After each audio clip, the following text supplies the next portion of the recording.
Kannst du mal bitte Küchentür zumachen?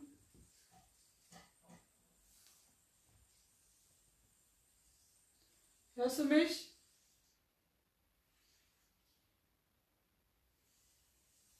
Kannst du mal bitte die Tür zumachen von der Küche?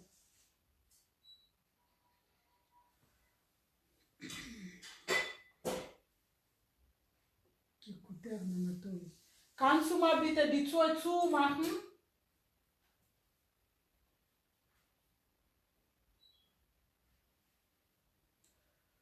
Mbote bandeko na ngai tokutani lisusu lokola momesano tokutani lisusu na masolo na biso ya pokwa ya lelo veille de conscience na Major Bamwela oyo toyebi deja aza lisusu mutu ya koprésente te tokozala na ye ndenge tolobaki tout le mercredi na veille de conscience esengo na baye baza na biso baye bakoya kokuta biso pe baye bakolanda biso nsima elikia ezali ke malgré baréalité oyo mboka na biso ezotraverse toza kokoka quand même kosurmonte yango nyonso tozomona na mboka na biso elikia ezake toza malamu tozobongama malembe nabanzi son pe image na biso eza na problème te toyoka mwa loyembo entre-temps tozali pe kozela invité na biso pe kokabola mwa moke toko invité baninga lisusu oyo bakokabola na biso ngonga oyo merci mpona baye baza deja na biso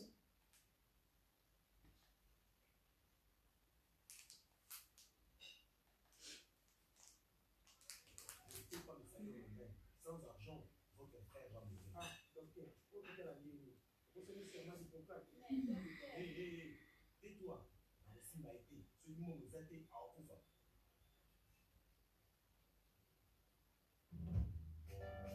Honorable Abdon Etina Lemuntu, tout le gâteau pour qui ça va au péto la biso. Qui s'y est saté, matériel est saté, mamie de maman est à mon moment. Conséquence, pour le Okufa, il faut réfléchir, c'est ça. Honorable Raphaël Kiboka.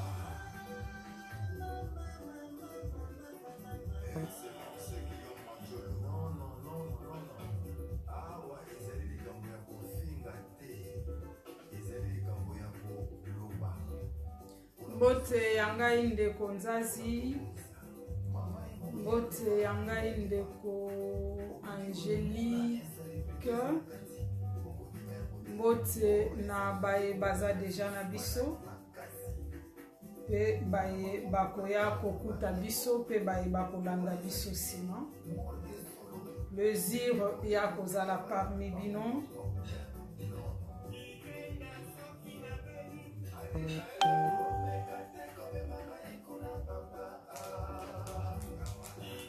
nini eko changer après discours ya mokonzi ya mboka na biso Félix Antoine Tshisekedi Tshilombo abanzi biso nyonso tozelaki discours et jusque là nanu toyoki point de vue ya généralité na éveil de conscience na masolo ya mboka na biso nanu toyoki ete donc depuis elekaki mbala na biso ya liboso tozwa ye toyoka point de vue na ye eza lelo et merci pour la ponctualité aza déjà na biso azali déjà parmi biso nini ekoleka après yango ngai lokola bino nyonso ou lokola congolais nyonso oyo azali na souci ya changement na mboka na ye biso nyonso tozelaki discours wana, bien sûr que bazalaki na ngonga mukolo wana, tozelaki yango, pe toyokaki yango, mwana na ngai Jansi, pe ba Congolais nyonso oyo bazali vraiment na souci ya changement ya mboka na biso, et mutu na bandi a tiré quelque chose na kati wana selon ye, selon compréhension na ye, selon ba ambition na ye aussi, na oyo ezoleka na mboka na biso. Mutu na mutu azana oyo ya bandaki kozela ke tango président akoleka nazo zela président aloba boye to nazo souhaiter président asala biso eloko boye to alobela biso eloko boye, e biso nyonso to yokaki yango, to yokaki oyo akokaki koyebisa biso, eza na baye baza ya kosepela, eza pe na baye tango mususu baza ya kosepela te par rapport ya discours wana ya mokonzi ya mboka, selon baye bazali kozwaye mokonzi ya mboka, parce que na connaissance na biso toza na bakan ebele bolimbisi bandeko.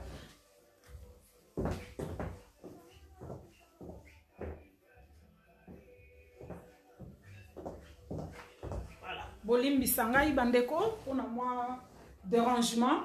Mutu na mutu azwi yango na ndenge oyo ye a comprenaki yango.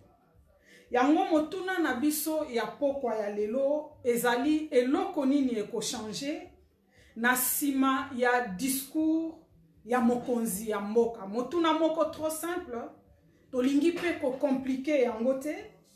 Motuna moko trop simple, poto koka pe kozwa mwa biya.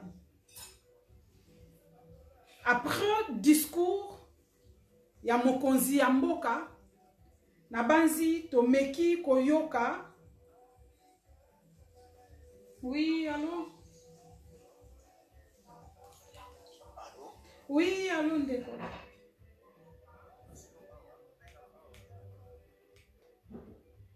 Tomeka nanu awa nazomona naza na mwa souci moko, naza pena na confiance nango te.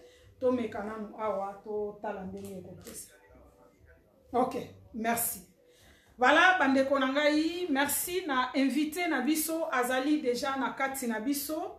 Nalingaki juste kopesa mwa likanisi ya muke par rapport ya discours oyo to yokaki ya mokonzi ya mboka.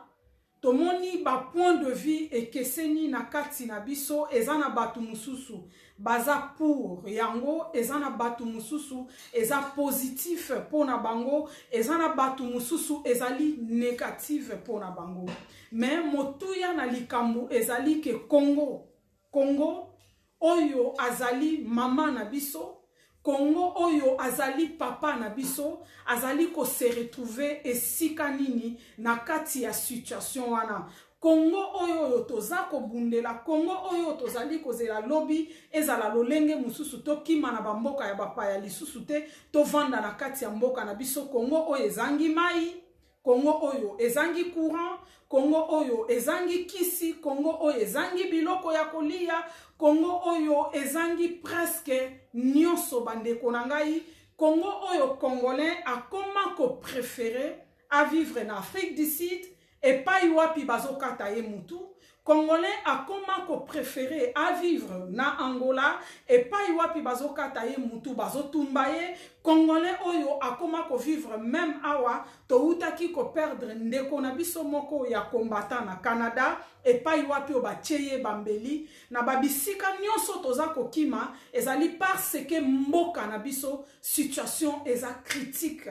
Na mboka na biso situation eza na lolenge oyo te esengeli batu ba vivre, surtout biso oyo toza na diaspora esengela ki tozala na façon mususu ya komone la makambu par rapport ya bandeko na biso oyo baza sur le terrain, oyo peut-être baza na option mususu te ya komone la makambu botama na Congo, abima même pas akatsa fleuve na ngambu ya Brazzaville, amona quand même kuna lolenge nini batu ba vivaka na tongo batu baliaka lipa, est-ce que batu balizwaka na droit ya kolia lipa. Moi bokeseni wana ya komone la makambu mwa mukezali na biso oyo tozali banda mais libanda yango pe toyaki ya koluka vi ya malamu toza nango te.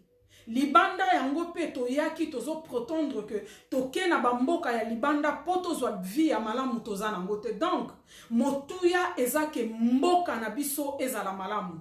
Na kati ya mboka na biso bato bazokufa tongo midi pokwa. Na kati ya mboka na biso tozomona humiliation, tozomona sabotage, tozomona makambu ya lolenge na lolenge, tozomona maye eza koleka na kati ya mboka na biso. Ezali vraiment kopesa espoir moko te que na 50 ans oyo eza kolanda Congolais aza pe na droit ya vie ya malamu, Congolais aza na droit ya traitement, aza na droit ya lipa na tongo soka la muki, aza na droit ya mwa fruit ya mwa eloko boye. En tout cas, ezali kotalisa te.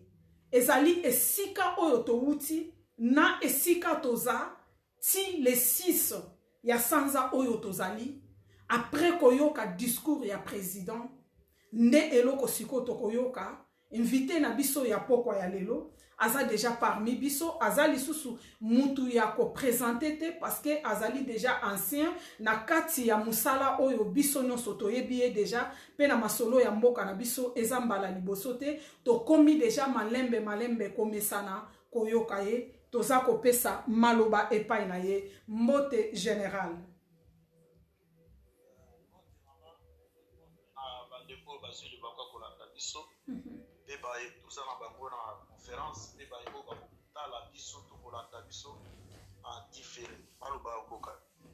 Mbote papa, merci pour la ponctualité, merci pour la présence na yo na kati na biso na pokwa ya lelo, na banzi lisolo na biso ya pokwa ya lelo ezali juste koleka na mayenyo seza koleka na mboka na biso. Motuya ya likambu oyo nanu biso tozui occasion ya koyoka yote ezali oyo elekaki dimanche le 6 discours ya mokonzi ya mboka oyo biso nyonso tozelaki nde ezali vraiment loko oyo tozanango penza bosenga omeka kosunga biso après yango eloko nini koleka na kati ya discours ya mokonzi ya mboka toyokaki alobaki mwa makambu ebele na kati ya discours na ye wana nde epai wapi otozana posa ya koyoka point de vue na yo. Mais avant tokende kuna to kosenga vraiment omekana nukosunga biso na actualité ya ebele o ezoleka na kati ya mboka na biso. Tozomona oyo ezali koleka na kati ya rassemblement, tozomona ba député na biso bakomi ba je ne sais pas tobenga nini, tozomona oyo ezali koleka na kati ya ba député na biso. To pesi nanu maloba epai na yo omekana nuko pesa biso makanisi na yo na actualité nyonso ezali koleka na kati ya parlement to ya rassemblement na biso maloba epai na yo. Merci mingi mama pe na bandeko bazuli bakwa kolanda biso na landio na bokebi. Je crois l'actualité oyo ezali koleka na mboka pe na Assemblée nationale. Assemblée nationale soki nalobi na banda awe ezali actualité. Je crois na sote tosali inverse ndenge obandaki olobi nini ekoleka nsima ya discours ya président oyo azali président ya république Chilombo Antoine Félix. Soki tobaloli na ya kobanda actualité ezali lokola tosali inversion ya motuna na yo esengeli kobanda na oyo ebengi te po mai oyo tobengi actualité to trouble eza kosalema na mboka eye mpo na nini yango na kobanda ndenge bandeko balandi na kanisa na kozala lelo bref po toyela mwa ntangwa po tozali mpe na bobengami mosusu na mayematali mpe kaka masolo ya mboka bana somi ya ekola bongo oyo bazwi libakwa kolanda biso ndenge tomesana tolobaka ete la situation est grave na mboka na biso. Mais esika mboka na biso ekokuma mpe ekomi lelo ezali na nini na inconscience ya majorité ya peuple Congo. Tozali ba inconscient mpe toyebaka kotala manaka te ya mokili oyo to babengi ba dangers politiques, to dangers internationaux sur la République à démocratiser du Congo. Pour être ce qui toyebaki importance ya mboka na biso na o etali mokili. Lelo nakanisa biso bakongomania tozalaka kitiba te ndenge biso bakongolais lelo tozali parce que nous sommes un peuple irresponsable. Peuple ayebaka te, peuple ayebi valeur ya mboka na ye te. Mais toyebi mwa mingi obina, toyebi mwa mingi ba distraction. Lelo ndenge bato bayebi biso babengaka biso soki bato baza na kati na diaspora o nazali na kati ya diaspora wana tozali lelo bato esengeleki tozala bavecteur bakumbi to bakozala liboso na brèche mpona komemema oyo ezali mbongwana kati na mboka na biso yango na kosala barappel ya bafait historique mpo ya kokóma na oyo ezali situation ya mboka na biso me nayebi ete bato esika bozali na koya na sens ya bapoile te mpona karese bato me na kokende na sens contraire wana somi ekola ya kongo ntango biso tomibengaka bapatriote tomibengi bapatriote pourquoi parce que un patriote azali likolo mpe englobe oyo babengi to résistance to mpe oyo babengi bitumba patriote azalaka de likolo ndenge tozali awa bana somi ekola kongo toyebi ete situation oyo ekomi na mboka na biso uto 1997 na 1997 de 1965 te na 1997 tokambemaki bongo na maréchal Mobutu Sese Seko ntango situation ya mboka ezalaki kokoma mabe to détérioré tomonaki biso moko bazairwa to bakongomania lelo tozalaki koloba tolembi Mobutu akende ata moto na liboma to imbwa soki ayakamata bokonzi tokondima imbwa wana tolembaki Mobutu tomonaki nini esalemi oyo babengaki pseudo libération bato balingaki baagrese mboka mpona koyebisa bandeko balingi baagrese mboka na bamboko ya bapaya to bazingi biso mais comme soki baagrese biso oyo babengi na français nini to bakosala babengi nini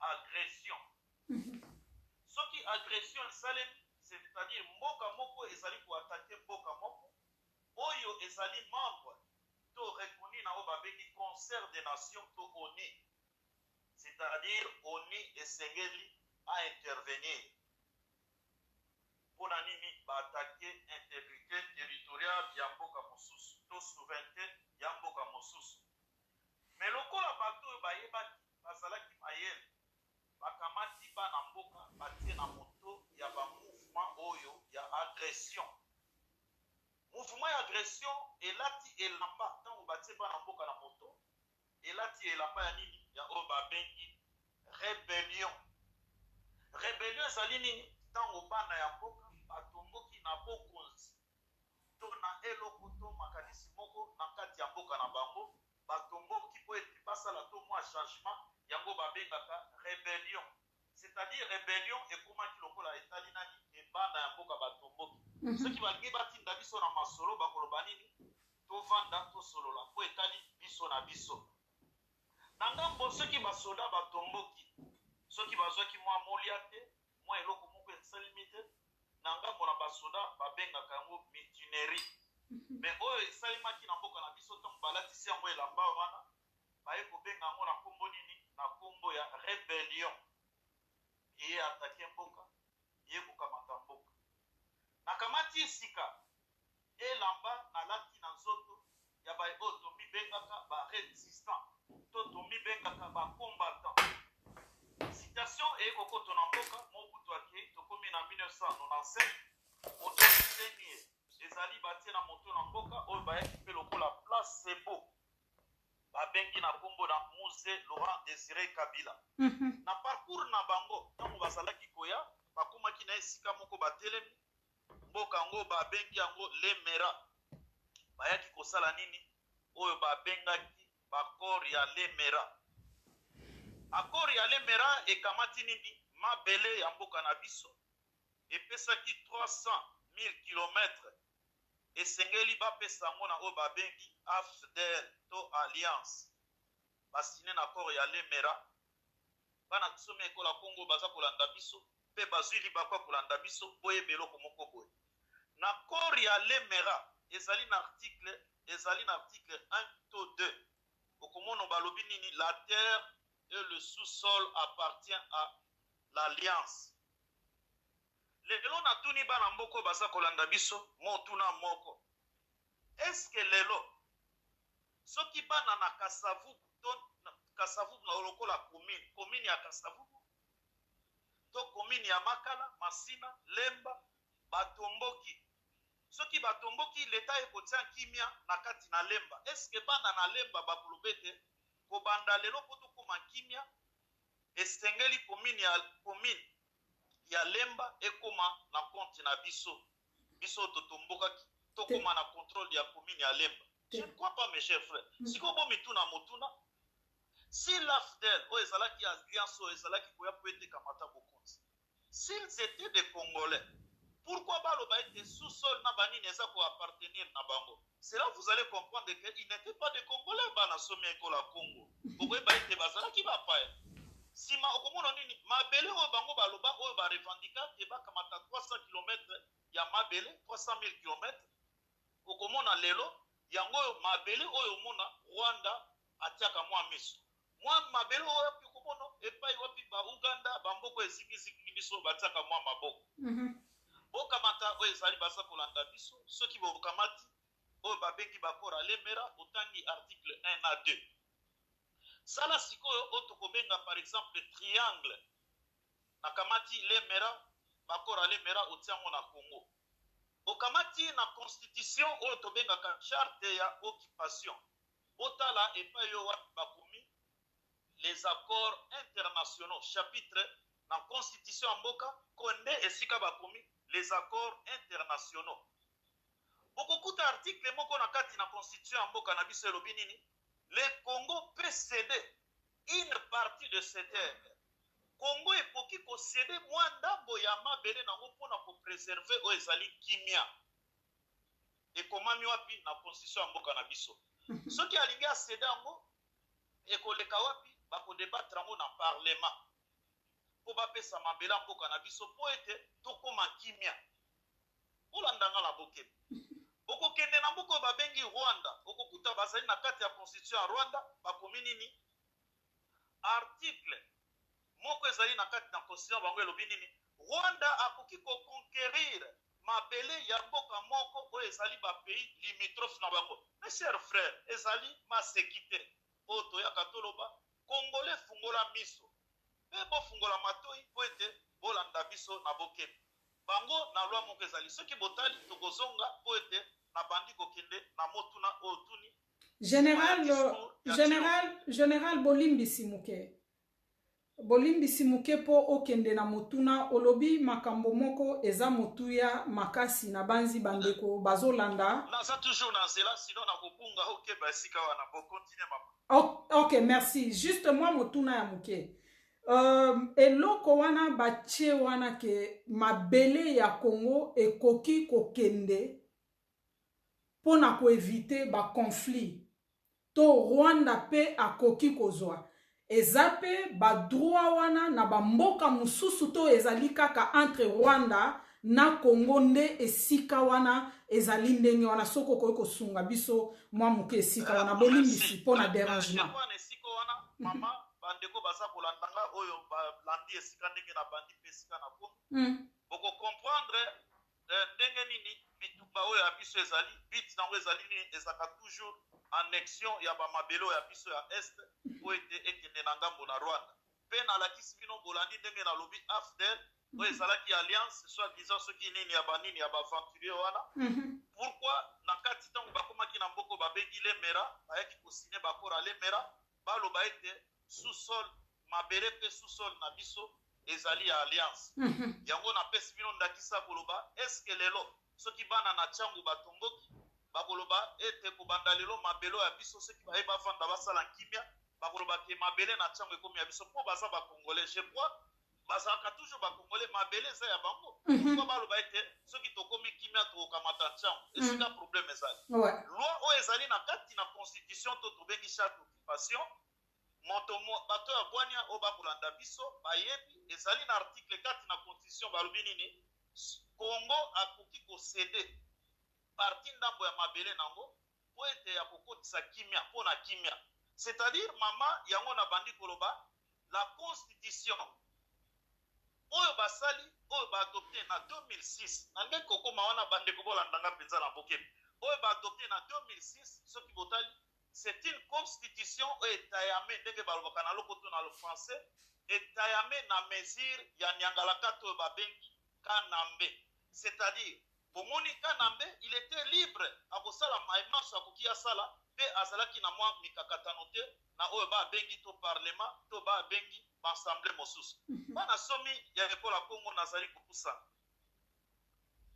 na 2006 naza kokende toujours na oyo ekoya conséquence to mbeba oyo ekoti na discours na Chilombo bongo nini eye kobima nsima nango na kamati 2006 naza se basé na nini kosala parallélisme ya oyo eza kolekaka na mboka mpe maye oyo diaspora esengeli asala na bandaki ya koloba peuple Congo tozali ba inconscient na 2006 bato bakei na maponami esalemi na mboka na biso epai wapi na suka na maponami baye bapusani bakende mwa mosika tomoni nini ndeko to babengaki ye mwana mboka Jean-Pierre Bemba Gombo bapotoni na nani na oyo babengi kanambe moto aponomaki soki batalaka maponami ezali nani oyo babengaki mwana mboka me bamobotoli pouvoir atuni motuna ka fait à cette époque oyo babengi diaspora to la résistance esalaki nini na 2006 parce que Bemba azalaki na nani akitanaki na koki koloba oyo ezali mampinga ya Mobutu bacadre politique bato nyonso ya mayele to bapoliticien oyo Mobutu atikaki baseretuvaki mwa mingi epai wapi epai na Jean-Pierre Bemba na mituni bai oyo bazalaki bato na deuxième république to biso ntango tokimi po tokimi na 1997 tobimi libanda tokoti mbala moko na bamouvement tobengi lokola résistance tobandi koresiste na nouveau système oyo ekoti na kati ya mboka eske tokimaki mpo babotoli biso biftek tokotoki na bitumba contre système oyo eza na mboka mpo babotoli biso molia biloko tozalaki nango na mono ya liboso ya mibale mpo babotoli biso misolo to tokotoki na résistance mpo ete babotoli biso mabele mpona mabele malamu mama ya mibale nsima toyeba tosalaki eloko nini ya misato toke na point ya mibale na 2011 en passant naza koloba na 2006 okomono baye bazalaki na résistance to na oyo bamibengaki bacombattant okomono na kati na résistance il y a des gens qui se sont identifiés to bakomaki nsima na Jean-Pierre Bemba akanisa moto moko akocontredire ngai te oyo alingi acontredire asengi mama lobi eza mokolo na aposo misa mine tozongi awa toya kondongona mpo lelo ezaka mwa debate bokomono résistance esidentifiaki epai wapi ndambo bakotoki balobi mwana mboka moto asali nini eske ero wana résistance ezalaki te eske ero wana mboka ezalaki okipe te tokomi na 2011 bakei lisusu na maponami mais entre temps biso oyo tomibenga barésistant combattant tolobaka bakendeke na maponami te esika oyo occupation ezali tokomi na 2011 moto akokende na maponami avandi atali alobi soki nakei te ezali non assistance à personne en danger le pays est en danger moto wana ase lancé nani Kondo Etienne Tshisekedi wa Mulumba entre temps okomona na résistance ezali na babilili bamibenga barésistant okomona bango balati bateni militaire balati banini okomona basaka na bafoto ezali na kati wapi na banet ezali banini okomona bafoto na barésistant tout autour ya Etienne Tshisekedi wa Mulumba olimbi sisoki na bandiko matsamwa mongongo ebongi tolo basika na lolaka lokasi okomono baibami bengi resistant tout autour ya nani ya kondo Etienne Tshisekedi Mulumba Tshisekedi okomono esalemini ono moto akena maponami azali kulutu totala nano les mususu totala bongwane koyiko ya simane mes chers frères mais toujours il y avait oyo babengi occupation ezalaki kati na mboka mais la résistance elobi ndenge kulutu moto akei totala nano ndenge akokende oyo wana basali nini deni ya résistance to deni ya occupation donc banie ke occupation ezalaka te po tondimi toke na nini na maponami babotoli kondo Etienne Tshisekedi wa Mulumba maponami boyebisa ngai nini oyo bato mibengi resistant to combattant basalaki tokei na po ya misato na oyo etali mpe maponami yango esika moboko ya likambo toza na poko lelo ekoya kovanda ntango bakei na maponami c'est 2018 na 2018 bakei na maponami toyebi tozalaka na mobile moko tolobaka nini bakendeke na maponami te na mboko ezali sous occupation mama nini ekosalema bato mwa mingi kati na résistance basalinie nsima na bakandida oyo bazalaki bakandida basusu bakei na ngambo na Fayulu basusu bamipesi na ngambo na Tshilombo biso basusu soki nazongi mwa moke nsima ezala na 2011 ntango bakombatant vague esalemi baza koloba bakei na maponami moto apesi nini kulutu biso baye oyo toza koloba lelo oyo balingi balanda bozonga mwa nsima okomona na baradio sans effet tozalaki kotelemela tolobi tokokenda maponami te babengaka biso banani bakolabo po toboyi koapuye logiko ezaki ya maponami bazalaki kofinga biso na bakombo na banyama mpe ya bandeke iso na 2018 bato bakei na maponami baopposant basangani na oyo babengaki lisanga soki ya baopposant to nga nazalaki kobenga yango les 7 patrons de l'opposition lokola langa stars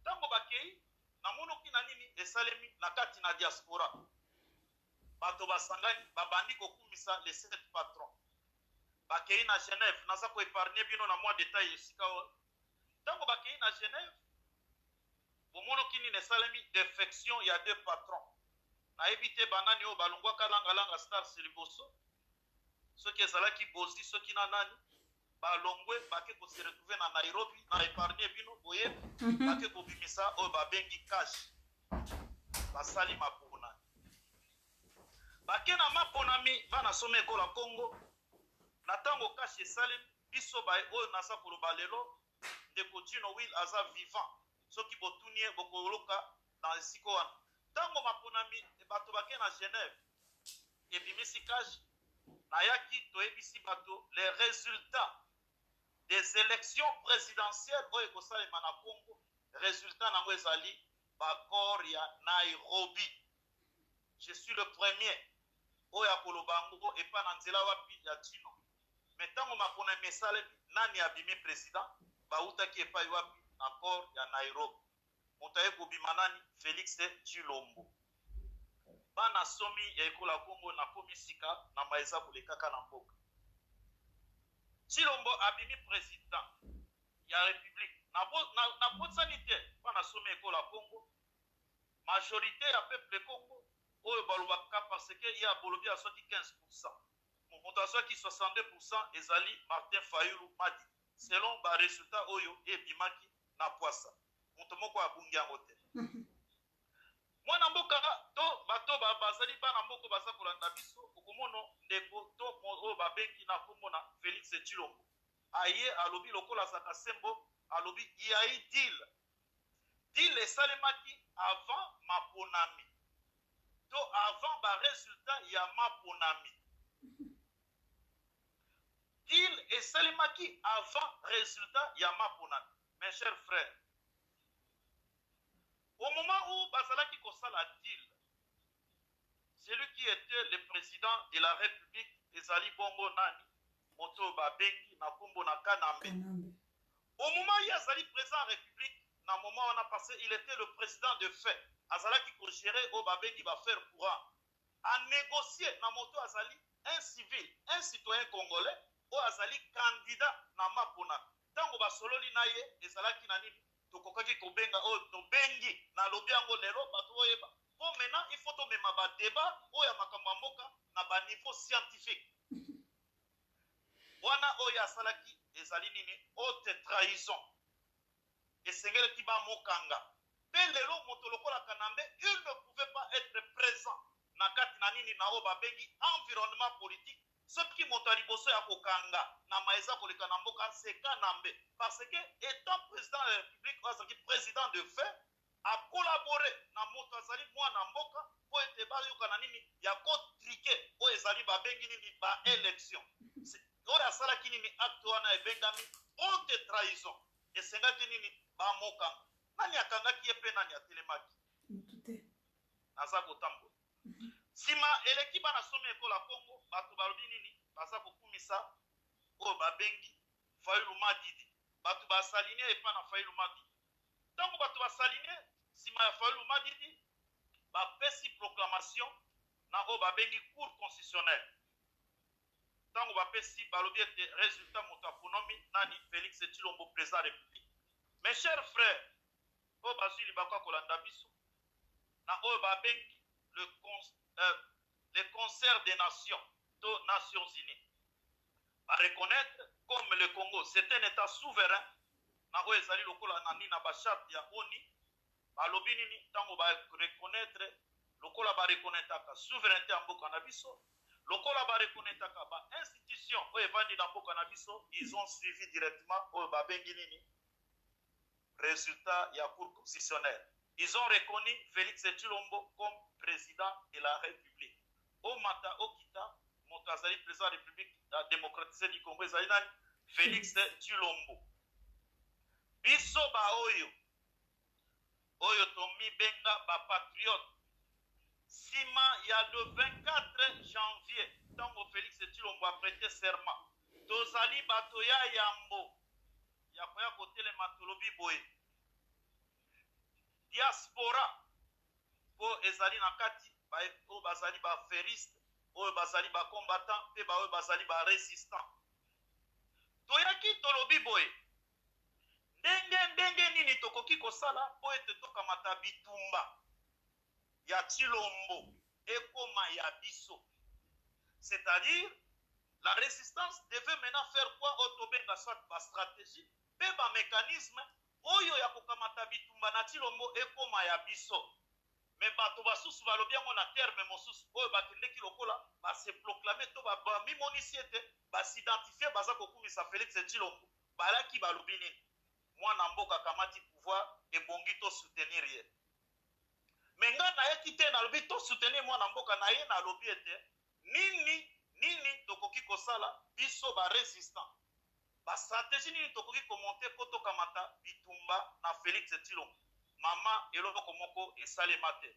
cela na koconclure mpe naloba nini il n'a jamais existé oyo babengi résistance kati na diaspora congolaise oyo amoni te nalobi azali libre naza koloba natemai na monoko te bamwela bushi tu soki olingi na nzela na mama espérance ozongi oye tondongana na débat osali mwa mokolo soki olingi na efelo ata ya yo soki osaka balai obengi ngai olobi te mokolo bo olobaki boye yango nalingi tondongola nakoya koexplike yo noir sur blanc existaka te eloko babengi résistance pourquoi mama na situation eza koleka lelo Tshilombo devait être mpo na biso bayebami benga barésistant un mal nécessaire parce que asali nini ake na moto ya mboka mama topesaki nini oyo babengi na français préalable ezali lokola topesi bilembo.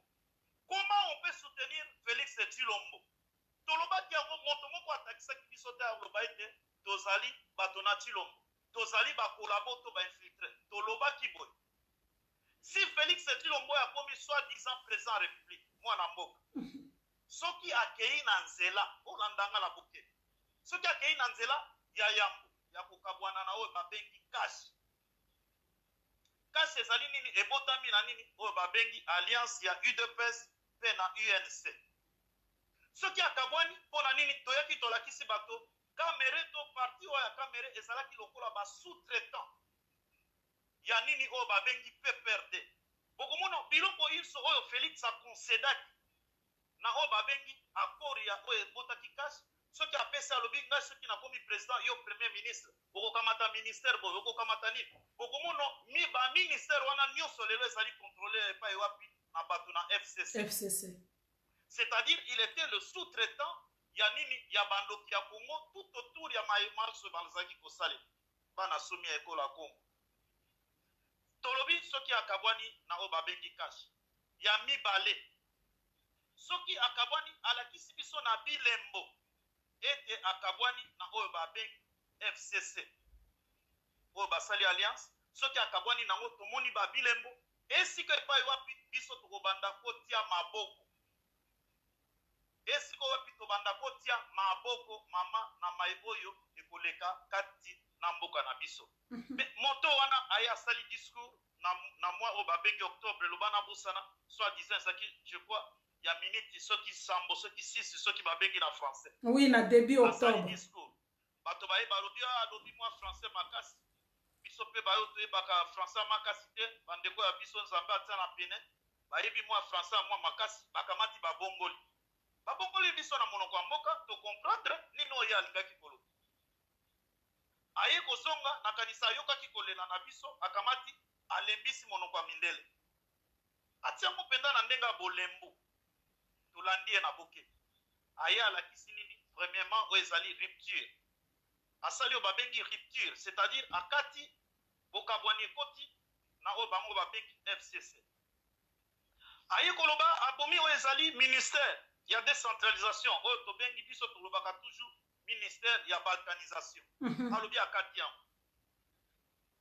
en passant nalingi na informe bana somi ekolo ya Congo kaka biso toyaki tolakisaka na nzela ya esika tolekaka na Congo Net radio ya koloba ete ministère de décentralisation barole oyo ekoki kojouer ezali barole to banini bamission na ye ezali mission oyo ezalaka signé na ministère ya intérieur. Décentralisation ezalaka mwa section ya kati ndenge ezalaka décentralisation ezalaka na mwa service mosusu na kati na ministère intérieur babengaka ba identification banini ebele ezalaka be na kati na ministère intérieur bakamata bakata batiango ministère mobile. Naza koinforme bato oyo akoya atianga mwa tembe tolobaka mpe bonde mosusu nakoki komeka ntango mosusu esalemi nakotia mwa loboko nango okata me nakolinga mpo natikala mwa malamu nakotia mwa mosapi ya suka ya loboko ya mama okata mpo nakotikala mwa misapi mine moto aya akata oyo akomono te aya ayebisanga aza na noko to ndeko oyo aya asalaka na ministère ya décentralisation. Bokomono ministère ya décentralisation oyo ezali ministère technique oyo esengeli esala makambo ebele na mboka na biso bamembre ya ministère wana baza nini ezaka mpe biro na Rubero. Mes chers frères me toza kokende wa un conseil eza ministère wana moto esengeli mpo bakosala makambo ebele na ndenge ya kokabola baterritoire oyo ya biso me ezalaka be na bato bafonctionnaire nango baza soki otangi parfois baza une dizaine de personnes. Bana somi ya ekolo ya Congo oyo bazwili bakolanda biso na bokebi esengeli boyeba boye akamati akati alobi oyo ezali décentralisation akati yango mpona nini ezonga be na kati oyo babengi ministère ya intérieur akamati eloko mosusu oyo ezali monduki oyo esimbi bato oyo kolembisa oyo bazalaki bamonoki bazali baintouchable nini oyo ezali rapport mapping alobeli oyo ezali nini akokende na oyo ezali tribunal international ya Congo bana somi ya ekolo ya Congo me okomona kati na biso babengi la résistance to diaspora babandi koloba tilomba te kipoka tilomba sali boye basali bala ekupite sali boye babandi kolela bana somi ekolo ya Congo esika nazalaki apeleli milimo ya bakoko abeleli to mama oyo angai nalobi mama esengelo ya kokamata ngai yo memanga ate esika obino bokendeke tozongaka te otanga na nkunda. Mais mes chers frères ba opportunité epesami bino bolobaki ete mwana mboka akomi président république biso toyebisaki bino tolobi ete nini tokoki kosala mpo tobotola bitumba bia ye oyo ya kamati. Mais sika tokomono na kati na diaspora to la résistance na zongeli ya koloba na lola kalokasi, la résistance n'existe pas. Résistance des alakates. Pour ceux qui est alaka bana somme école à Congo, on devait profiter de la situation à Boka pour se bolandi bokonzi et comme inanzela. C'est à ce moment que la résistance, ceux qui tozalaki na bosanga to na ba stratégie, on devait activer la population bakende na oyo tobengaka la révolution. Toyokaka bato basusu kati na résistance bakoloba bolinga te bokotomboko. Mais aujourd'hui lorsque peuple akamati maloba ma biso abandi kotomboko, ole tosala nini to orienter peuple wa toyebisa bango likameza wapi na ba oyo bakendeki to na di likameza le papa wapi na ba oyo bakamata ki bokonzi bapesi na oyo ezalaki di général ezali bakana bezali na système evandi na mboka peuple bo balola manduki na bino esengeli to attaquer boye to sala boye. Mais comme nini tokomi ko critiquer les voyous de 37 ans d'opposition voyous général okoki pardon, je m'excuse c'est si quand on est à motuya. OK, merci. Parce que je peux moni ndenge na lobby bandeko baza ko landa biso na boke o ba yoki ba ko yoka ndenge nini kanda e matiba mosika. Pardon mama na bunga te. Mais siko to kamati nini tango to benga ka révolution tolinga te to kotombo peuple abandi otombo. Mais sika bato bakomi kolela nini babuki palais du peuple balingi babuka po maréchal. Mais mes chers frères siko tozalaka epai yo wapi tozalaka epai yo wapi bongo ntango tobengaka révolution tobengaka bato esengeli batambola na ye kulusu ya yesu kristo ebongi bato batambola bakamati balati bamvwela na pembe balati banini bachapelet babandi kosala rosaire oyo babengaka esakola ya mawa mokonzi nzambe na ngai soki batiki bakoti na esakola ya bolingi bosakola bolingi mokonzi ya nzambe na ngai bakoti na soki famille mosusu ezaka wana soki babengaka bolimbisi bakoto nango non. La révolution est kosalema ndengoa nakanisa soki mwa motune ezali otuni mais sikoyo nakende na baconséquence ya discours ya Félix Etilo malobomboka yo mama. Merci général tokosala nanu mituna po tokende na baconséquence eza vraiment mutu ya mingi po tokoma esika wana. Général olobi na biso Félix alobi akopanza likambo oyo babengi ministère oyo ezali kokipe makambo ya décentralisation oyo evandi mingi na oyo etali bokaboli ya mboka na biso soki nalandi yo bien. Olobi na biso Félix apasoli to ngai na yo biso nyonso ozali juste ko rappeler biso oyo elobamaki na discours ya Félix. Alobi accord oyo ezali ko lié ye na Kabila ezali annulé à partir ya le 6. Motuna na ngai sikoyo na esika wana ezaboye. Na bozangi connaissance ya politique. To na bozangi connaissance ya mayeza koleka na mboka na biso. To na kozonga mwa moke. Félix azali moko ya opposition. Epai wapi otozali kozonga mingi na 38 ans na ye ya expérience ya opposition pembeni ya Etienne Tshisekedi oyo azali moko ya ba leader ya makasi ya mboka na biso. Akoli na pene na ye toyoka ba promesse ya Félix, toyoka oyo Félix alaka biso avant même akoma président. Maintenant Félix akomi kibo président na deal oyo biso tozoyeba na kimotema malamu na ye a reconnaître yango a avouer yango devant ba congolais ke akomi kibokonzi na deal. Maintenant ba promesse oyo ye aye kosala utoloba ba proposition oyo ye asali na discours na ye ezali déjà ba fait moko ezosalema ezali déjà na misala to ezali juste elobeli nde esika biso ba misusu oyo to bandeko ebele tangu mususu bazokoka ko comprendre yango bien te tangu alobi ke ministère ya décentralisation tozali ko annuler yango to ko changer yango soki tolandaki ye bien et si esalemi to ezali lisusu na misala misusu etikali na sima nango oyo koya kolanda po éprouver biso ke oui annuler yango na makambo etali ya deal maloba epai na yo général.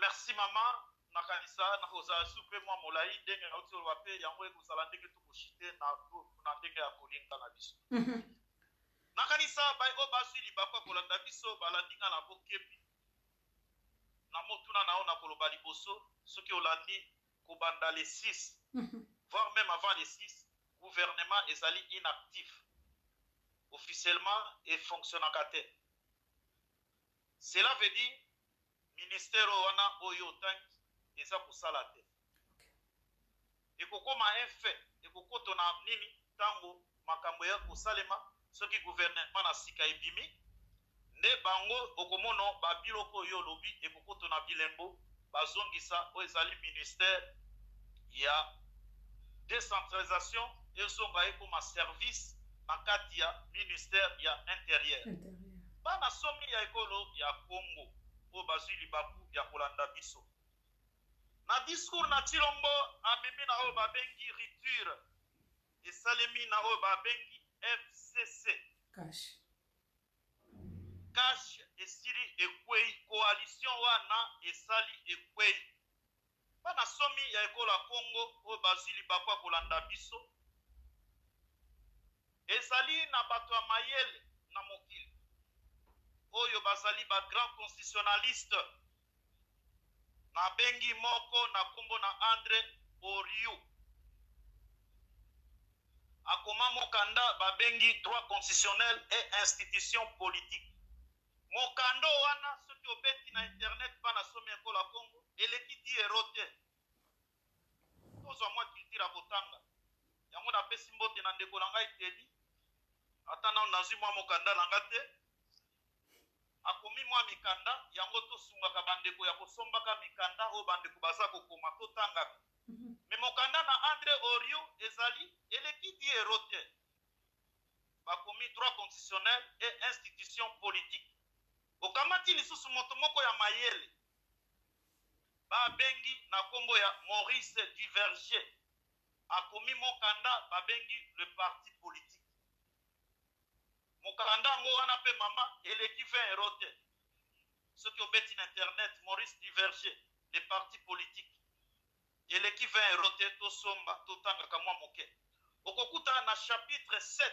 ya mokanda na Duverger bakomi nini les accords to les alliances politiques mais lelo tokomona bana somi ekolo ya Congo na mwa minito na ngi naloba comme étant un scientifique pona kokorige mwa eloko moko ndeba ekoti na kati na communauté pona nini parce que y a la haine est-ce que soki ezala to Tshilombo te soki ezalaki to Martin Fayulu to Bamwela bolingaki boko se comporter ndenge boza ko se comporter lelo est-ce que bitumba bia biso ezalaka ya kotala bilongi to biso tobengi na lingala lokasi tolobaka ilunga ya kotalaka ilunga na bato to kabila na bato to tribu to ethnie na kati na bamikanda ya bato mayelo na yuti kotanga André Oriou pe na nani o babengi Maurice Duverger na kamataki mwa mingi ya kokota na o babengi la coalition.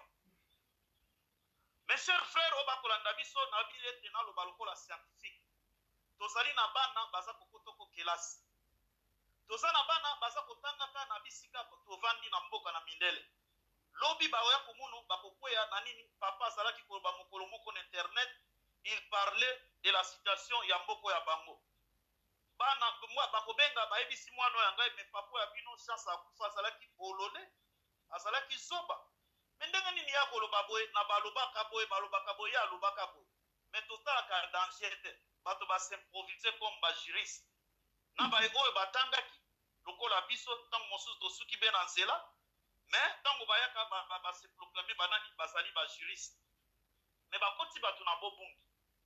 Mes chers frères, ordonnance oyo enome ilukamba po balobi oyo Félix bato mpe bakoloba bango banani barésistant asali nini aviole constitution ndenge asali boye ebonge esala bo. Mes chers frères, bokamata ordonnance oyo enome ilukamba premier ministre bokende botala na oyo babengi article 78 to 78 na minoko ya bamindele mosusu alinéa 2 okomono na ordonnance wana premièrement iyayi oyo babengi entorse entorse esalemaki.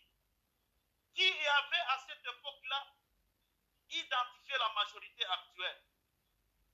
Informateur nini oyo a identifiaka oyo ezali majorité actuelle? Naza kotuna bato na bwanya esika bovandi pour leur bokoya na ba prestation publique to meka kozobela be science. Nani a identifiaka nini wana? Aussi longtemps il y avait au babengi entorse l'article 78 alinéa 2. Na keima mosika na mibale. Na kati na ordonnance oyo nommé Ilukamba bokomono babandi na phrase moko. Le président de la République, vu les accords, babanda boyo babandi te baloba vu la constitution eye na mwa mibale. Oko babaye babi vu les accords bapesi mwa français mwa molai. Naza kosenga na bandeko bakolanda biso soki bokoki kosunga bokoto mwa mbangu na Google bobetela biso bokoma ordonnance noma Ilukamba poto loba oyo toloba tobotala toza na nzela. Okomona na point na mibale bakomi vu la constitution en son article babandi kopesa 78 nini boye elobi boye. Mes chers frères, origine to légitimité ya o babengi gouvernement ezwami epai wapi? Ezwameli wapi? Na coalition. Na coalition oyo esalemi wapi? Na parlement. Yango esika wapi? Origine ya oyo babengi gouvernement ya Ilukamba ebimeli wapi? Na coalition. Mais le président fondateur, soki président Bolimbi Saza fondateur te ya biso nde Mobutu fondateur, okomona komi vu les accords. Mes chers frères, automatiquement tango Félix alobi ete bakoro esangisaki bango na kashi soki na FCC edi rupture. Automatiquement, mes chers frères, gouvernement ya Ilukamba esalini ekwei. Oye bisangai. Esiko wapi bokamati na mikanda nini obotangi baebisi bino que Félix Tshilombo a violé la constitution. Parce qu'il a violé en côté bana somme école à Congo. A violé la constitution na esika mon côté parce que bakor oyo batsape na kati na ordonnance. Si quand oyo batotuni mwa motuna mosu simple, est-ce qu'en ce moment Félix Tshilombo il a violé les accords ou la constitution? Parce que na ordonnance oyo eponi Ilukamba bakomi vu les accords. Na point liboso, na point na mibale bakomi vu la constitution. C'est-à-dire bana somi ya école à Congo et loko ya mbwesalemi nini gouvernement Ilukamba légitimité na ngwe botameli wapi? Na coalition parlementaire oyo esalemaki na nini okotala na article 78 alinéa 1. Coalition bana somi ya école à Congo et c'est ça ka coexister na moment o wapi oyo gouvernement et perdre légitimité na yango. Pona nini? Soki boke na mokanda na lobby ya Maurice Diverger, chapitre 7, place bakomi les alliances politiques. Balobi nini? Soki alliance politique et salemi, lokola na parlement. Au moment où ndambo na ba député, balongwe na kati na coalition est cessée. Mes chers frères, nani yango atangisi bino boye? Nani yango ayeko ebisa bino ete Félix Tshilombo atamboli peut-être nani? Parce que naza koloba wa lokola scientifique. Soki mwa mbebe ekoti na moni ndeko ya ngai mama bosenga nga mwa bolimbisi okokoti la Bete Jackson peut-être na bungi. Mais na limite na kobunga bana some ekola ko. Biso pe ototangi na ba mwa ba kelasi mwa ndambo tosi yango bana some ekola ko. Nani asengeli a identifier o babengi majorité bana somi ya ekola Congo. Bana somi ya ekolo ya Congo oyo basili baku ya kolanda biso. Nakati oyo babengi coalition to bato basangani ba parti politique oyo esangani na ngambo na FCC. FCC n'est pas une plateforme électorale. Ezali plateforme électorale te. Bato bazali ba membre ya FCC, ce ne sont pas des individus, mais c'est le parti politique. Au moment où le parti politique attend moko mibale elongwe na coalition, oyo babengi FCC lokola baati ya salaki, mes chers frères, FCC est cessé d'exister. Okay. est-ce que bokolanda biso na tozolanda très bien, tozolanda très bien général na likambo esili kozwama bana somi ya ekolo ya Congo naza kopusa oyo babengi majorité et se proclamaka te baproclama majorité te ndenge bato boza komona na baefelo babato babimi lokola baanalyste politique to bajuriste baza koyebisa bino oh non le FCC contrôle la majorité. Est-ce que yo na ndenge ofandi na ndako ya yo na kuku yo ndenge ofandi na salon oyo ya yo okamati omeli mwa mongonzo soki eloko nini omeli oyo osali live obandi koloba FCC contrôle la majorité nani akontrole yango naloba mwa makasi papa ya yo to mama ya yo to ndeko ya yo to ngai bamwe qui identifie bana somi ekola Congo majorité c'est l'informateur moto identifiaka majorité ya oyo ezali apparemment en consultant les partis politiques non le plateforme politique ou bien électoral mais le parti politique pour décamper au babengi nini majorité ezali nani informateur c'est le chemin oyo moto babengi président Félix Tshilombo azali qu'est-ce qu'il a dit il doit nommer nani moto babengi informateur pour asala nini a identifier oyo babengi nini majorité. Mes chers frères, ceux qui a violé constitution ezali na moto moko ya mayele ya mokili na Amerika babengaki na kombo na Abraham Lincoln moto ya lobi nini à un moment de l'histoire tango lingi okamata mpo na intérêt ya mboka esengaka pe ere moko okamata oyo ezali badécision inconstitutionnelle okamata maibeko to meko oyo ekozala likolo to eleki na oyo ezali constitution yango toza komonoko na mboka na biso bana somi ekola Congo soki botali na bokebi bana somi ekola Congo po ete na bandi kokende koshite na mai oyo eza koleka na mboka na biso bato na bwanya oyo bayebi nini esengeli bokende botala oyo babengaka jurisprudence to badoctrine constitutionnelle bokomono tokoti na mbeba mpona nini badésoriente biso na bayeba oyo base proclame banani bajuriste mpo ya koyaka koloba na mayema atali mboka na biso. Mes chers frères, mpo na kosuka na kozongisa maloba epa na mama ya koloba boye nini oyo diaspora na mayema so oyo to résistance ekokaki kosala esengeleki te tozala baambulance esengeleki te tozala banani oyo babengi banani baprofete to ya kolobaka oyo tolobaki nini bomoni oyo sikoyo esalemi ndenge ekei boye okomona bakokende na esika boye na ndenge bomoni boye bokosala boye mais aujourd'hui bana somi ekola Congo eza mpe na biso moko banini toza kobenga babomana etali bango na bango babomana. Mes chers frères, tout comme la révolution tunisienne esalemaki ndenge nini la révolution égyptienne esalaki mpo bato bayebaka te mpo tolingi otanga te ntango bato na Egypte batelemi babimi na nzela barevandikaki babiloko ezali na cadre social bamona mwa lipe emati mwa tike na bisi emati mwa nini ezali bato babimi.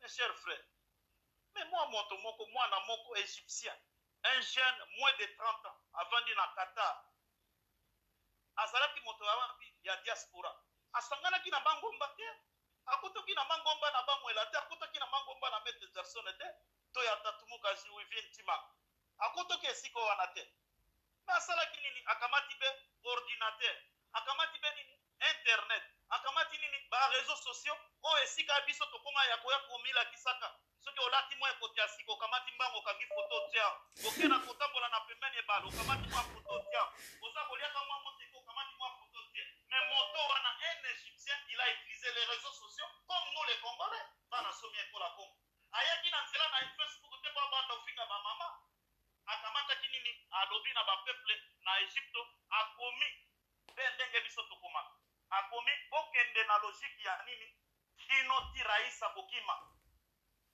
bato bakamati nini babandi kopanza me mbotala maiko tokomaka mpe tolobaka lokola toza koloba sika ya motuya ya mboka botala bokokabola ngo mbala boni me bayebisa bino na mwa nyangalakata moko tokamati bolumbu ya bomwela nakanisa mama soki olobi bapesinga bolumbu na bomwela sika nakanisa na nini le mosusu bato na réseaux sociaux soki Facebook bakokomelo ndenge nini bato baza kokomelaka osika toti presque 1 million ya demande ekoti epai na yo na ndenge nini po baza kosenga bamono bolumbu ya bamwele me mpo bamono makanisi na bamwele aza kokaba lelo moto akokaba te po baoyo etalaka biso te mayema atalaka biso biloko ya pamba biloko etali biso nini bokamata mwa bato oyo banini ndenge naloba na suki ya koloba boye bakongomania tozali bahandikape mpo handikape esangisi nani oyo babenga bahandikape manto bantango mosusu boyokaka te mwa motu ebeba babosono oyo batambolaka mwa kokoso oyo bamonoko te biso tozali bahandikape c'est-à-dire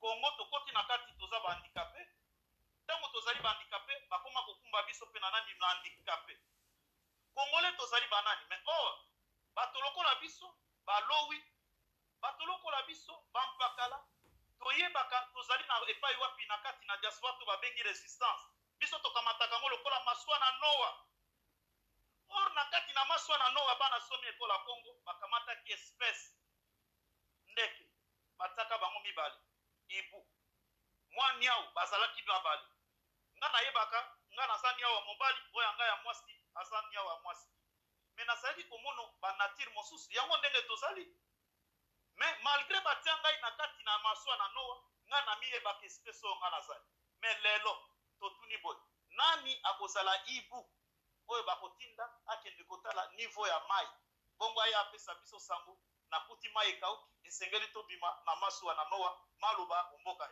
Merci Général Nabanzi Bandeko Bazana Biso toza kolanda Général Nabokebi nyonso tozali vraiment koyoka bien ndeko azobenga biso meka lisusu kobenga topesa yo mwangonga muke po tozongisa motuna ya suka pe maloba ya suka epai ya Général moi patience muke tozozwa ndeko moko azana biso awa bongo tozozonga epai na yo.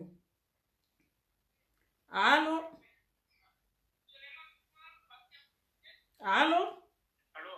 Oui, allô? Allô, bonsoir. Ouais, bonsoir, maman Espérance. Bonsoir. Bonsoir, Maître Jackson Nabanzi azana biso. Maloba epesa melio oyoki maye général alobi na biso pe mutuna na biso ezali trop simple poto bimana nzela te ta mususu olandaki na mwa bokebi mingi te nini ekoleka to nini ekochange après discours ya président ya république na mwangonga moke parce que tokomi déjà kokende na suka topesi yo mwa 3 minutes olobi nini malobe pai na yo. Merci beaucoup maman Espérance na lokole ozali kopesa ngai na pesi mbote na mon général major Bamwela Kujitu pe na komisi maloba na ye ya motuya oyo azali kote ya biso pe na pesi balandi nyonso ya éveil de conscience oyo ozali kosala. Oui na bengi na nzela esinga pour mon général major Bamwela Kujitu abelelaki ngai tango azali koloba dernière partie ya intervention na brillante oyo ezalaki fondée sur le discours ya Félix Antoine Tshilombo Tshisekedi oyo ya le 6 décembre dernier. Oui, effectivement, et comme il a tango mwinda epela parce que mosala ya mwinda ezali kopela. Donc mwinda esengeli epela elongola mwa molili etika molili ezali to obscurité to ténèbres oyo ezali entretenu par bato pour les besoins de la cause. Actuellement, situation ya mboka na biso ezosenga ba intervention ezala scientifique parce que même gestion ya mboka ezala scientifique pona ko critiquer yango il faut que lata posture scientifique. Oyo Félix Antoine Tshilombo alobi ezali ko revenir na droit constitutionnel. Il ne s'agit pas na likambo ya débat ya Zamba Playa, to débat ya album moko esengeli bima, to loba yango avec émotion. Nous sommes suivis par bandeko mingi ndenge tolobaka la grande majorité de notre peuple sur place au pays n'est pas instruit. Et nous qui nous disons leaders de la pensée positive, nous avons entre autres missions yakoya kopesa orientation na peuple na biso. Et la science n'a pas de couleur politique. La science n'est pas partisane. La science, elle est telle qu'elle est et il faut la rendre ndenge esengeli. Le président de la République, Félix Antoine Tshilombo, à lobby à nommer informateur. Il y a eu des débats au niveau de la FCC. Ceux qui se réclament être juristes dans le camp du FCC, Bini va monter au créneau pour désorienter le peuple. Et puis, tout le monde a les mêmes juristes, entre guillemets, pour développer la théorie moko étrangère, la science constitutionnelle et institutions politiques. Nous sommes dans un régime de coalition en République à démocratiser du Congo, lequel régime de coalition est accouché d'un gouvernement de coalition. Coalition ou un concept ou un tozoyango la français. Tozoyango qui est allé appliquer un régime semi-présidentiel, semi-parlementaire, oyo tozali na kati. Oyo na article 78 alinéa 1er, bazali koloba que le président de la République nomme le premier ministre après au sein de la majorité parlementaire après l'avoir consulté. Et si cette majorité ne se dégage pas, il désigne un informateur pour l'identifier. C'est ce que la charte de l'occupation qui fait office à la constitution Yambo Canabiso et Zali Koulouba. Alors, un texte de loi ne s'interprète pas ou bien ne se lit pas les aventures de Kwaku. Un texte de loi, la constitution de la République, ne se lit pas Zoao en Europe ou les aventures de Mikombe et les démons.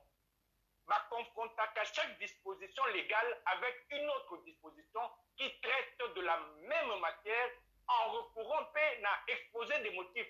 Il y a charte pour dégager toute l'intelligence. Et pour appuyer posture, la jurisprudence constitutionnelle, la doctrine constitutionnelle, mon général major Bamouila, à Rotikoloba. Et la question, il y a légitimité, il y a gouvernement de coalition. Gouvernement de coalition, ils allaient tirer légitimité na yango nwaki, ils allaient tirer légitimité na yango na coalition parlementaire. C'est-à-dire le gouvernement de coalition est assis sur la coalition parlementaire de laquelle il est attiré légitimité. Et dès l'instant où une partie prenante à cette coalition se désolidarise d'avec, la coalition cesse d'exister. Et la conséquence juridique est que le gouvernement tombe parce qu'il n'a plus de légitimité. Laquelle légitimité? Il a tiré de la coalition Maman Esperança.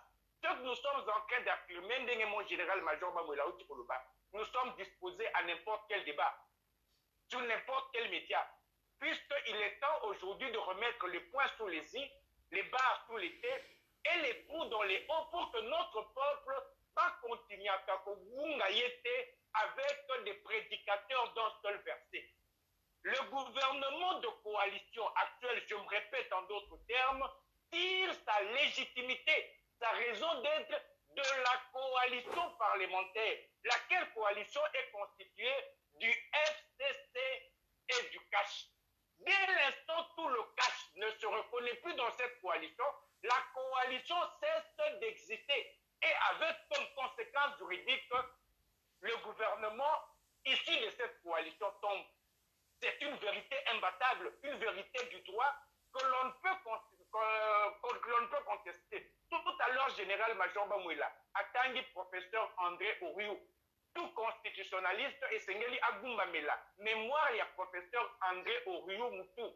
Toi, qu'il sert de source d'inspiration, Moli Monaye, ma constitutionnaliste, Oyakolo, comment invoquer yango, natina nini, natina atinda kabato, baleista kabongo da culture juridique. C'est pour dire que quand Félix Antoine Kilombo dit je vais nommer un informateur, peut-être que ses collaborateurs ne le lui avaient pas encore dit. Nanzela ya Maman Espérance, Toki Akolanda, Akoyeba sa promesse de nomination de l'informateur, Ezali sur la voie légale. Il n'y a pas eu en force de la Constitution, la charte de l'occupation qui fait office de constitution de notre pays. Quand la coalition n'existe plus, le gouvernement, par voie de conséquence, est réputé démissionnaire. Voilà, c'est une vérité imbattable que les collaborateurs de Félix Antoine Tshisekedi, qui nous suivront pour développer, puisque Maman Espérance, après 6 minutes, 3 minutes, moi, est indépendant de la Bourse de santé. Il y a un deuxième élément. Oh, attaque à Longwe. FCC Zaragi n'a 305 députés. azo demeurer majoritaire. Après comme une cohabitation. Donc quand chez l'Ongweza sans impact, c'est que ma ministre et Akash va démissionner, FCC Azali majoritaire. Le général vient de le dire très brillamment et éloquemment. Une majorité parlementaire ne se présume pas.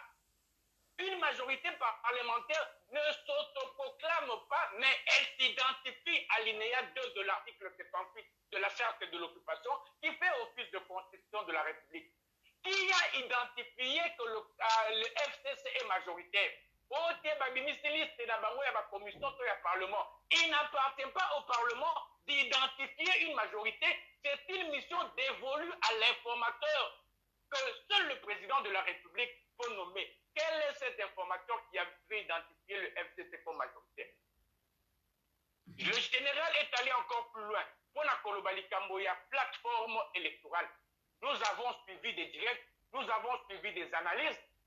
Il y a ceux qui se sont mépris en disant que Motomoko y a FCC à Longwa qui a perdre mandature dans l'Assemblée nationale. Mais il s'agit des hérésies qui sont en train d'être introduites dans le cerveau des Congolais.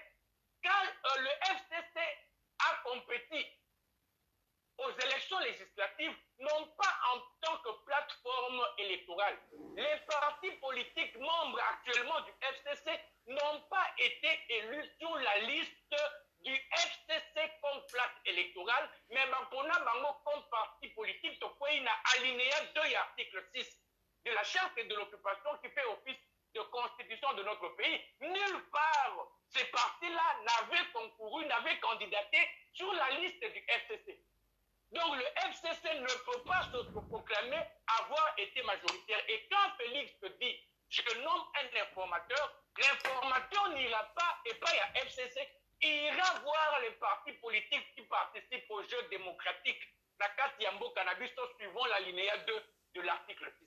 Maman Espérance, makambo koute sengeli koute makambo ya droite. Et sengeli kaka bonne foi ya bande konabiso, bonne foi na biso nyoso, totanga makambo ndenge ezali sans kokotisa moi ba sentiment, to moi ba tendance politique oyo tokoki kozala na yango. Général asuki so brillamment na point mosusu. Atangi ordonnance portant nomination il y a premier ministre na gouvernement signé par Félix Antoine Tshisekedi.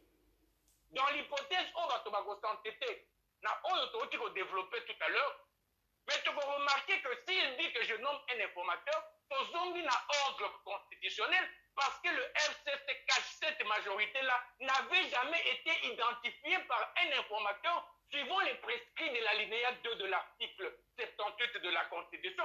Et si Félix dit, je nomme un informateur, en quoi a violé la Constitution? Nous avons entendu les prédicateurs d'un seul verset, maman, soutenir que non, on ne nomme jamais un informateur quand il y a un gouvernement. Mais le gouvernement a cessé d'exister. Il est tombé par l'effritement, par la décomposition de la coalition. Et même s'il pouvait en être autrement, comme il y a eu entorse de la disposition, il y a article 78 alinéa.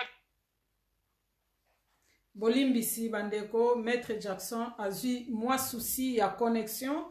To zala na moi patience na banzi connexion eko bongo toyoka suka ya makanisi na ye boyebi ke tozo ko travailler na ba moyen moko ezana no professionnalité. Merci pour la compréhension et patience. Na banzi Maître Jackson azongi connexion et salier manœuvre et Kati Bandeko komaki vraiment déjà presque na suka ya makanisi na ye toyoka ye bongo tozongi la général. Oui, Maître Jackson, Malobe Painayo. Oui, il y a eu un appel qui avait reçu pour y perturber les connexions. Je disais que même s'il pouvait en être autrement, c'est-à-dire les gens par mauvaise foi refusaient d'adhérer à nos développements autorités. Félix, en disant je nomme l'informateur, il ne viole pas la Constitution. Nous rentrons dans l'ordre constitutionnel qui a été enfreint par la violation de la linéa 2 de l'article 78. En quoi Félix a failli? Quand un gouvernement existe, on nomme pas un informateur. Le gouvernement qui tire sa légitimité d'une coalition qui n'existe plus, il est réputé démissionnaire. Et ça met le président en droit de nommer un informateur. Même s'il en est autrement, il pouvait en être par impossible autrement. Nous rentrons dans l'ordre constitutionnel. J'invite nos compatriotes base à la de bonne foi. La ligne qui n'a juste un aspect juridique, maman, na banzi ke na suki wana awa tozali na tongo tozokende makambo ya kaisala. Merci. Merci Maître Jackson otiki biso na mituna na minoko toko zala na bosenga na yo bongo oya lisusu kosunga biso parce que problème toza nango awa ezali problème ya compréhension pe kozanga koyeba oyetali politique tozali na kati ya confusion toza vraiment na kati ya confusion. Kosukisa na likambo lobi eza kozanga koyeba te ezali ndenge na otaki kokoma likambo ya nyonsologie nyonsologue c'est-à-dire aujourd'hui bakoki kozala bazobeta masolo ya médecine. J'entends parler de l'articulation coxo-fémorale nayembi eloko te mais comme eza réseaux sociaux nakoti na komo commenter soki docteur wana nalingaka ye te nakomi koboya expertise ye azali kosala wana ezali mauvaise foi oyo ezali kocaractériser biso où tout le monde s'est fait spécialiste et en parlant du domaine oyo moto azomaîtriser ezali prétention te ezali orgueil te.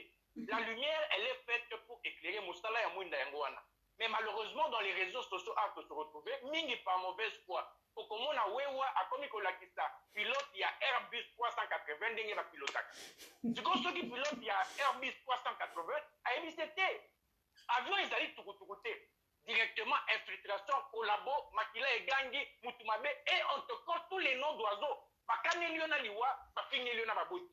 Ça c'est la mauvaise foi. Nous devons aimer notre pays. La science n'a pas de couleur politique. Quand Félix a violé l'article 91 avec le programme de 30 jours, pour se dédire, nous sommes montés au créneau pour n'a pas qui a violé l'article 91. Là, nous étions d'accord.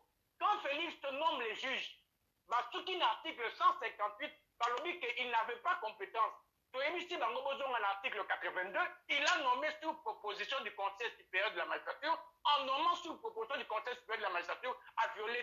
Au lieu de rencontrer Bisso, l'argumentaire se développer, c'est des raccourcis qui jettent l'opprobre. Sur Bisso, les Congolais, tous les banda, tous appelés à cause de la moindre pour la bande de Congo, tout comme il faut prêcher par ridicule, tout comme il faut prêcher par bêtise.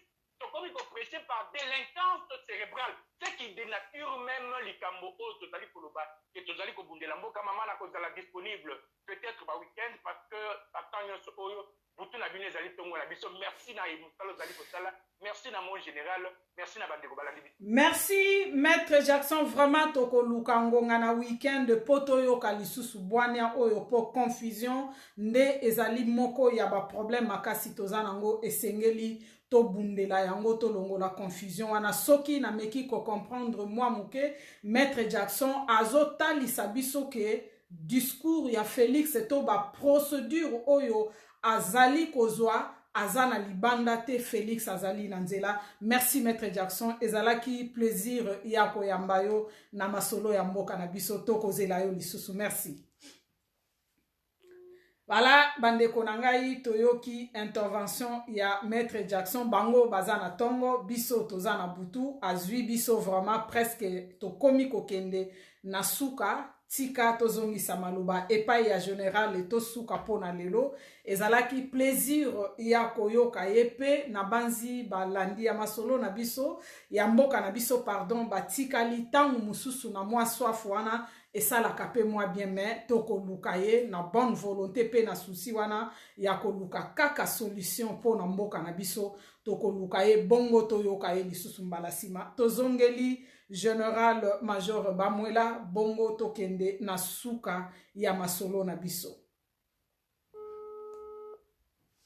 Plaisir ya kozala na bino bandeko nyonso boza na biso awa moyen to tanga bakombo na bino nyonso ezate meboye bake sans bino masolo ya mboka na biso e kozala tepe éveil de conscience to kosala yango na banzetete eza plaisir ya kozala na bino na mercredi ya lelo na général Bamwela tozongisi maluba epai na yo. Merci maman nakanisa oyo ezali maluba na biso ya suka. Bandeko bolandi biso na bokebi. Je crois bolandi intervention pe ya Maître Jackson oyo akoti na nzela. Omoni nazalaki be na nzela ndenge nazalaki koloba. Mais maloba na suka oyo nasengeli na loba ezali boyeba na somi ya ekola Congo. biso bai oyo tomibenga bapatriote to barésistant esengeli tozela te lokola baambulance compte tenu ya situation oyo eza koleka na mboka na biso esengeli na biso ya kooriente peuple na biso ndenge bai oyo balobaka mwana mboka akamati bokonzi lelo tokoki koloba ete ndenge tozalaki koloba soki akei na nzela oyo biso tozali totiaki bilembo akabwani na oyo ezali na cash akabwani na oyo ezali FCC tokotala manduki ma biso tokobalola yango mpona kobenga bandeko ba biso bakamata destin ya mboka na biso na maboko esengeli te ntango bandeko ya biso nde oyo tobengaka batomboka babandi kotomboka peut-être na bobungi esengeli na biso tosala nini tooriente bango parlement ya mboka Burkina Faso epelaka moto batumbaka yango mais aujourd'hui soki okei okokuta babongisi yango tokoki koboya oyo ezali baacte ya vandalisme esalema ete po ete baza kowelaka bokonzi lobi bavandi kimia Kabila aza kojue lisusu role monene kati na mboka na biso ekozala nini faute ya banani ya bakongomani or soki lelo tokamati makambo ma biso na maboko tooriente peuple tokoevite eloko nini bana somi ya ekola Congo oyo babengi nini dialogue ekoya ntango nini soki oyo bino bokumisaka ntango iso boloba communauté internationale oyo tobengaka banani baloki na Congo tala esika oyo mama ndenge yo olobaki eske ministère ya décentralisation ekoki kokontinue ndenge nini si la diaspora oyo tomibenga barésistant topesi Kabila esika mwa terrain ya moke communauté internationale ole to agir na moment oyo babengi to moment opportun oyo to baposibilité bapeseli biso kati na mboka biso toye be na kokritike mpe na kopesa baprophétie tolobaki nini ekokoma boye tolobaki nini on n'a pas besoin de ça esengeli totia maboko na pate esengeli totia maboko ya orientation mpona peuple na biso soki tosali yango te communauté internationale bakointervenir banani bakose retrouver na kiti to na baesika bavanda babanda konegocie okomona ngambo wana Kabila okomona ngambo mosusu Chilombo ekosala nini mouvement oyo ezali na mboka to ali oyo si ekoti ya kosilana na bai oyo bakanga mboka na biso na Loma ekosala nini ekovanda bakosala nini bana somi ekola Congo ekoluka na nsima na dialogue mpe bato bakanisaka c'est à ce moment po te bazalaka bapatron na bango ntango bakoimpose ata ayaki na bovanda te esika Chilombo abengaki bokomona Martin Fayulu akose retrouver wapi na troisième kiti mpe avandi bakokende na nini bake na dialogue nsima na dialogue bakobimisa nini gouvernement ya union nationale soki gouvernement ya union nationale ebimi bakoprepare nini bakende na maponami soit disant baapaiser situation ya mboka or biso tolobaka nini mboka ezali sous occupation bomoni soki tointervenir te soki tokoti te esika mboka ekokende ntango bakolinga bakende na maponami bakoloba nini 2 ans oyo elekaki ya kotatama ya ndeko ya Félix Tshilombo gouvernement ezali na makoki te ya kosala maponami esengi babakisa bango mbula isato bakobakisa mbula misato mpona nini na gouvernement oyo ezali ya union nationale bakobandana eloko nini bakoloba oyo bino boyaka bato mosusu bakokima yango bakokendela nini identification nationale babanda koidentifie bato babanda kosala oyo babengi recensement mpo bakenda na élection oyoka balobi vie etandi ya mboka ebongi bakosala nini bakosala oyo babengi identification to recensement ekokende mbula ibale soki basali yango mbula ibale mbula ya isato nde baorganize baélection cela veut dire quoi tokomono 2026 est-ce que biso bacombattant to barésistant bapatriote tozali kozelaka maponami ya 2023 oyo bakopuso soki ete to intervenir te na temps oyo ba occasion epesameli biso na moment oyo occasion epesameli biso mama ole tosala ba stratégie nini oyo ya koactive peuple noki po tosilana na bato tokoki koloba te po soki tolobi okomona nini bakoya bakangi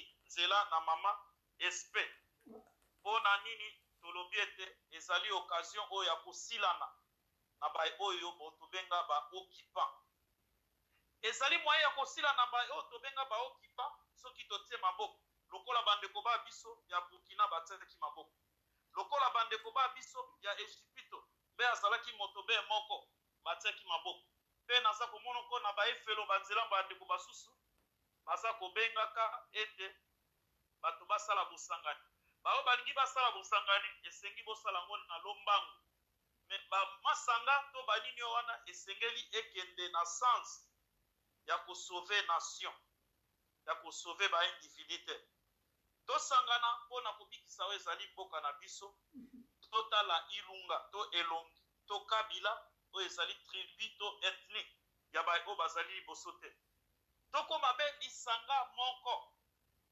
tokoma mpe na bo moko mpo na nini nsima ya kosikola mboka na biso tokoya na oyo bato kobenga nini dialogue oyo ekosangisa mpe bakongomania po ete soki lelo basali dialogue bokomona banani bakose retrouve na mesa na dialogue bana somi ekola kongo bato oyo tozali koboya bato oyo bapesi biso mwa terrain mwa moke ya kopusa bango libanda na mboka na biso bokomona barubero bakobondir bana somi ekola kongo bakokoto mpe bakozonga na oyo ezali environnement politique na biso bakozonga mpe bakozala très actif esengeli tokanga mai tozalaki komono baye bafandaki na mboka to batangi na bainternat soki bamama balingi balobwa mbisi basalaka nini bakokanga mai na moniama bakangi basali di bakanti lisusu mwa mai na ngambo nsima bakomi kolokoto mbisi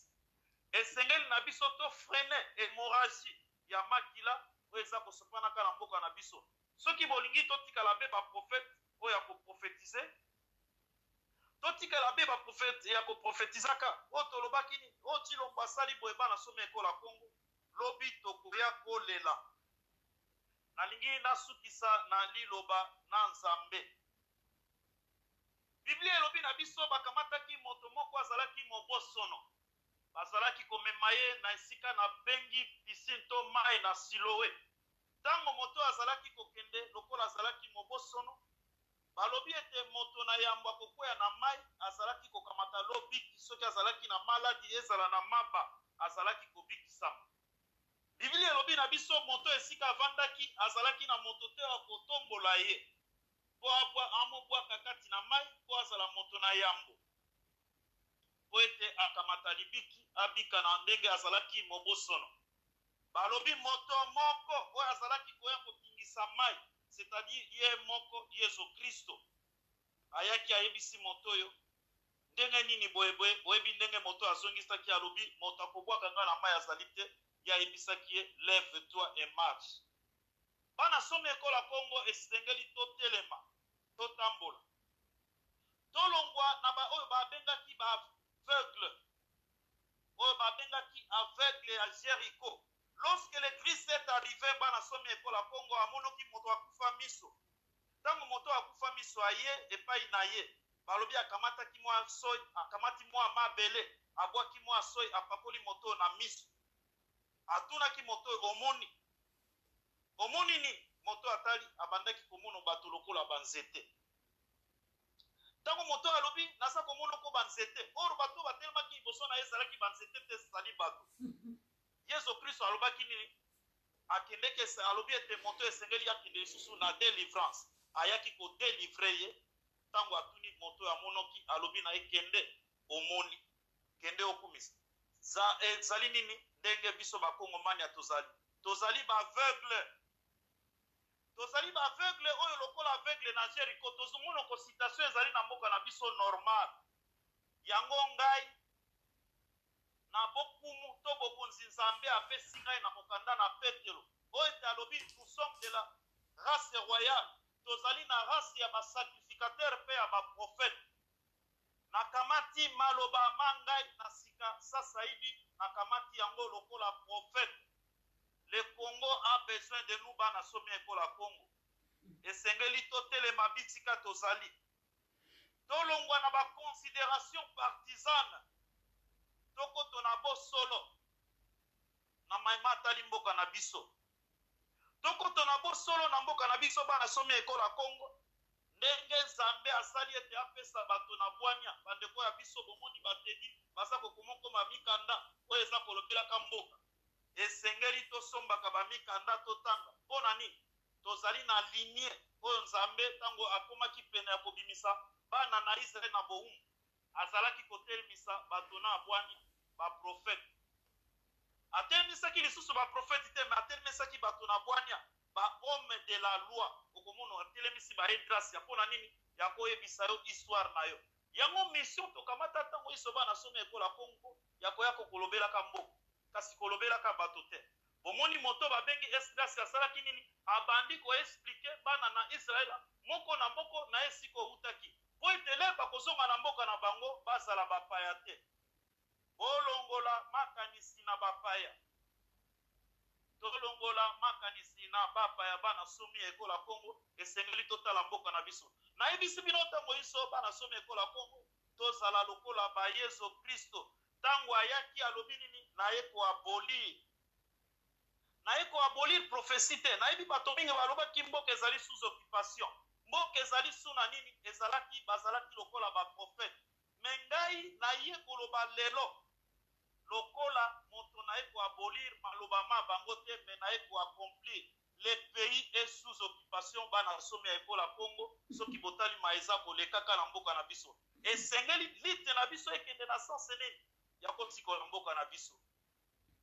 Bana somi ya ekola Congo oyo bazwili bakwa kolanda biso. Nzambe abatela bino bisika bozali. Nzambe apesa biso makoki mwa mingi ya koteya. Pe ya koyebisaka bino tango iso lokola ezalaki tango iso na kati na Biblia pona ni. Natangeli bino na suka mwa masapo mwa mingi ya Biblia. Ezalaki na mosali ya Nzambe moko babengi na kombo na Jérémie. Azalaki kolela pe na kolela. Tango atalaki mai oyo Nzambe alobaki après 70 ans. Okomona bilembo boye, okomona bilembo boye. Soki bomoni bilembo boye, elingi koloba nini? Tango na bino ya libération ekoki bana somi ekola Kongo. Yango komona na kati na Biblia balobi esika boniati bitambe na bino na pesel bino yango en possession. Bomono te bana somi ekola Kongo lokola tokamata mikanda na mindele na bisika tovandi ete tokoma ba mindele. Okomona bana na Israel tango bazalaki na bou bazalaki kosomba bandako. Batongoki bandako babalaki baboti bana. Me makanisi na bango to bandako bazalaki kotonga ba efelo nango ezalaki kotala wapi na Yerusalem, la terre promise. Esengeli na biso makanisi ma biso to balolango na mboka na biso. To balolango na bato te kasi na mboka na biso. Yeremia tango amonoki mai Nzambe alobaki après 70 ans bilembo ezali komono. Bana somi ya ekola Kongo bomoni bilembo. Ndenge nalobaki na bino Félix Tshilombo azali na shema ya nani ya Muse Kabila. Abandi kokabwana na bayo batiaki ye na bokonzi. Boyebi nini esalemaki. Nalobaki lisusu na banzela na baefelo nalobi Félix Tshilombo azali na voix to nzela na Mobutu. Sima ya ba consultation nini esalemaki Mobutu abengaki yo babengi multipartisme. Oyo eza koleka lelo na kati na moto babengi Ilukamba bana somi ya ekola Kongo. Esalemaka na mboka na biso. Ndenge balobaka autre temps autre mers mais ya biso ekombine lokola même temps même mers. Boyebi yango bana somi ya ekola Kongo. Moto babengaki na kombo na Etienne Tshisekedi wa Mulumba. Tango aboyaki kotoso Mobutu alobaki Mobutu asalaki nini? Apesaka ndingisa ya kokanga primature. Pe kondo Etienne Tshisekedi wa Mulumba azongaka lisusu kokoto na kati na primature te. Merci bao balandaki biso. Kolo apambola bino esika bozali. Bai o bazali na mokili o batie biso na bobomba mito confinement. Boto sa o ezali ba barrière sociale. Ata bafungoli ba magasin. Bokende bongulu te pona kokoto déjà bolandi bai baza kolanda ba télévision na ba français. Baza koloba comme bafungoli ba magasin ba constater moi respect ezali te, montée ya contamination ezali. Tobima lokola bakobai te. Po batala ba expérience na bango eleka na nzoto na biso ba mondombe. Po ete tokufa po ete mboka eza kozela biso. Bo mibatela esika bozali. Soki balobi olata mwa eloko to masque na elata. Bakoyeba pe yo mama esprit bakobungo te. To mibatela bana somi ekola Kongo komboka na biso ezali na posa na biso. Kolo apambola bino esika bozali. Merci na balandaki biso. Merci. Merci mon général Nabanzi Bandeko Bayoki yo na bokebi na mayetali mboka na biso pe conseil pour na mayetali pandémie o ezali kotungisa mokili Bandeko Bayoki yo na bokebi. Merci pour na intervention comme d'habitude ndeko oyo akoki kobengate Nabanzi général aza disponible sika wapi oza d'accord te azali prêt ya kozonga poto solo la parce que tozali koluka tobima na kati ya situation dramatique oyo mboka na biso ezali et tolubakango à chaque fois que général Ningai ou bien maître Jackson aleki awa tozali na monopole ya connaissance tozali koluka kosungana ezalaki plaisir ya kozala nayo bandeko na ngai oyo tozana bino na pokwa ya lelo soki na meki mwa muke ko comprendre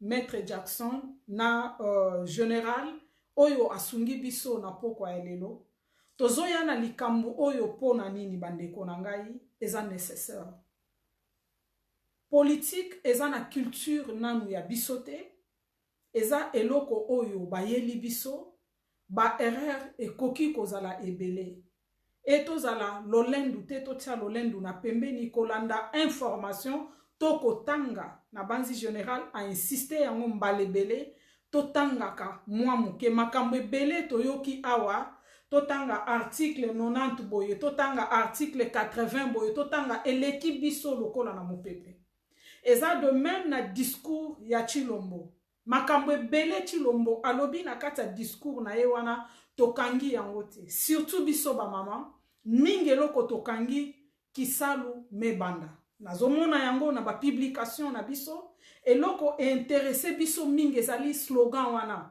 ya kisalu mebanda bandeko nanga eza motuya tozoya awa te kosala ba discours tokolakisa ke tozali na monopole ya sagesse bandeko nanga poto bimisa moka na biso na kati ya situation oyo eza koleka ezosenga biso connaissance d'abord to reconnaître to yeba oyo eza koleka na mboka na biso nde ekotelemisa biso sans connaissance tokotelema te tobundela mboka na biso bandeko na ngai preuve aneke oyo elekaki to oyo eza koleka na kati ya parlement na biso na ba député na biso bandeko na ngai eza ba occasion après discours ya Félix to après maloba ya Félix bandeko na nga oyo eza koleka eza ba occasion tangu ba parlementaire ba yindisi na kati kuna eza aussi occasion oyo ekoki komema biso na mwa makambu mususu oyo ekoki kosala keto libere mboka na biso. Mais on commande que na kati ya parlement kuna ba parlementaire ba créer moi situation moko boye oye koki ko créer mbala moko tension moko boye na mboka poto tonda na balabala me komona ke congolais mususu akangi na ye maboko alobino waneza makambo ya IDPS etali bisote ate waneza makambo baluba etali bisote waneza makambo bayaka e bino bovandi ya bozolo babino bayaka.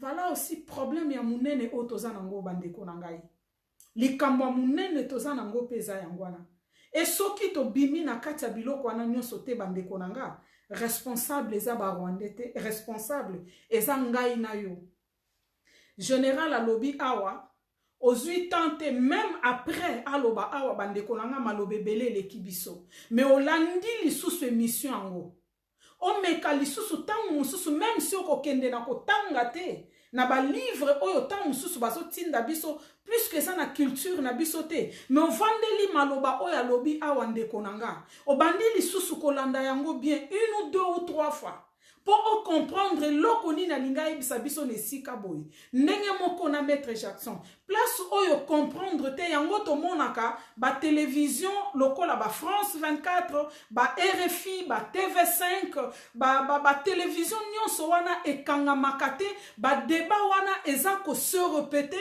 parce que mutu nyonso te aza politique to mutu nyonso te aza na capacité ya kotanga oyo etali politique to ya ko comprendre ma etali politique mais kolanda plusieurs fois et ko aider yo eza eloko pe na bitide na biso eza problème mais soki bacheli biso awa nazo exemple ya ndeko nanga Manuela Kitoko oyo nazo encourager vraiment afinga ngai te ponga ko finga mwana mama kotana soko lingo mona nga na koto hôpital ya nga na mafinga nazo encourager ye alobi abimi na rando alobi abimi na biloko wana to encourager ye eke atikala na nzela oyo asikazwi mais bolimbisi bandeko tangu ndeko na biso abandaki kosala ba video ya koswana to ya kofinga okomona ke na 2 minutes ya video millions ya bato bazolandango e bazo répéter kolanda yango mais na makambo général a ebisi biso awa to oyo maître Jackson a ebisi biso awa ye pazo ya koloba nini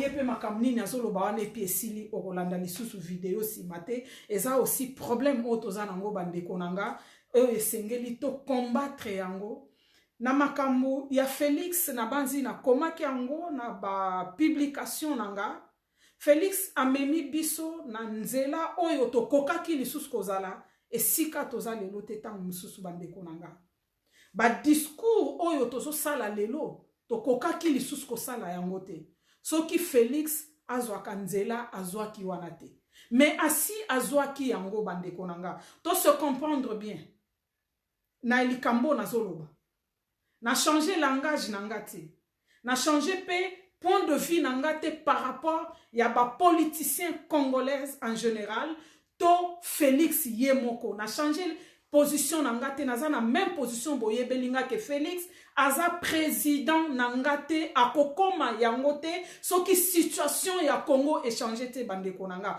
pona minute oyo na beni bato bazokufa na tous les 4 coins ya Congo moko akufi na malaria moko akufi na je ne sais pas na fièvre soki jaune parce que makoki ya komemaye na hôpital ezate tango mususu malade alingaka kufela te et politicien moko congolais te oya ko changer point de vue nanga tant que ba situation neza na mboka na biso mais loko nazoloba weza nini bien que procédure Félix azwaki soki lelo nyonso oto yebi déjà nyonso oto prophétisa déjà et que procédure oya zwaki akutani lelo na mir voilà esika to komi na nyonso to prophétisa na nyonso to loba kozwa nzela wana te me azwaki yango déjà bandeko nanga lelo Félix akutani na barrière liboso na ye barrière wana ezosala ke azonga sima kozonga sima wana eza kozonga envers peuple congolais